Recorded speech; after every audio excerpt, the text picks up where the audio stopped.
I feel like for me, it feels seamless because you prepared for so long, but it's just like you guys prepping for a game. That's the fun part. That's where it's like, fuck, it's fun, man. People are paying their hard-earned dollars to come see you. They're cheering, they're going bananas, they're booing the shit out of you or on the road. That's fun. That's what you live for. I mean, that's the juice right there. The prep is where the character's made. And I just don't mean the character I play, I mean the character in here. So for me, the prep is getting with the director, getting with the producers, getting with the writers, so in essence, it's like getting with all your coaches and your different position coaches and all the meetings that you have to have, right? So that's the work you put in. The key for me was, where does it start? What's the anchor? What's the anchor? So I could have all these ambitions and you guys have all these ambitions, which is great. It's important. I'll play this role, you'll play that role. I'll execute this thing and it'll come out this summer. You guys will execute this thing during the summer, right? When it's time to really put in a lot more work. But the key with me is just always finding what the anchor is. And the fucking anchor is getting up at 4 o'clock in the morning every day before anybody else and grounding my thought process is in the no one will outwork me. No one. I love and I respect you guys. You motherfuckers won't outwork me. The anchor for me has always been the work in terms of the weight room training. So when I first started wrestling, I was 6 years old, rolling on the mats with my dad. My old man, a lot of you guys won't know this. Yeah, Rocky Johnson. My old man was Rocky Johnson. He was the first black WWF at that time. First black WWE tag team champions with Tony Atlas back in 1983.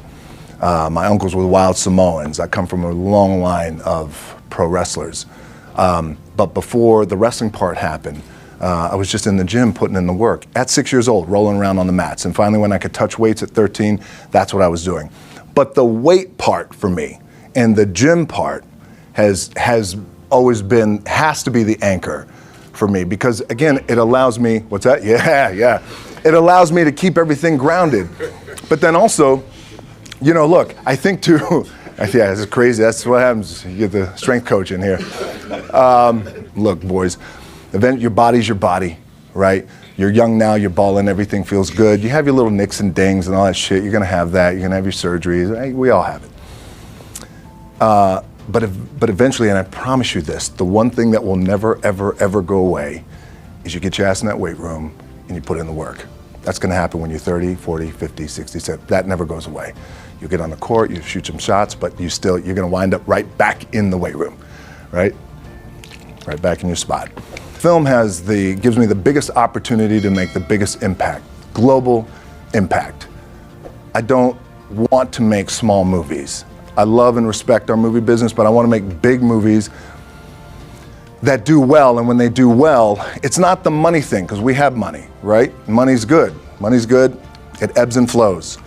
It's the idea that I can impact as many people as possible with a big global movie. And when the global movie is touching $1 billion, that sounds good, right? It's good for the bank account, it's good for everybody involved, everybody's getting their piece of cake, it's great. But what that does do, I know I'm impacting people around the world by giving them some good entertainment, making them feel good, leaving the theater floating. So it's the same thing, right? When you guys have this bigger goal, say for example, when you become world champions again, as polarized as the sports world is, it's a fucking incredibly inspiring thing, even if they're not fans of your team. Even if they're not fans of your team. So think about that, you know, when you guys do that, the impact that has, the ripple effect that has for the city of LA, California, the United States, the globe, little kids. Damn, I want to be that one day. Favorite WWE moment would probably be, I've had a lot of them, and got really, really lucky. I think probably the matches I had with Stone Cold Steve Austin. Yeah, they were really good, and we just had a real special chemistry. And anytime we got in the ring, it created this kind of magic, and we broke a lot of records and pay-per-view records.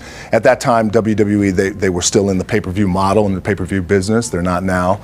But that was always cool because we had a goal. Steve and I had a goal, which was let's sell out a stadium and let's break a pay-per-view record. But it was always cool with him because then always too, You know, he was the kind of guy who, and you guys have this, you have this amongst your team, you have this amongst players in the league, where that guy, former Texas football player, West Texas State down, so he was crazy, but he would push me and we would push each other every night. You know, and the thing that the WWE taught me, which I think you guys can take away and it can apply to a little bit of your practice and your business and your gameplay, is WWE taught me to always listen to the people. You always want to listen to the people.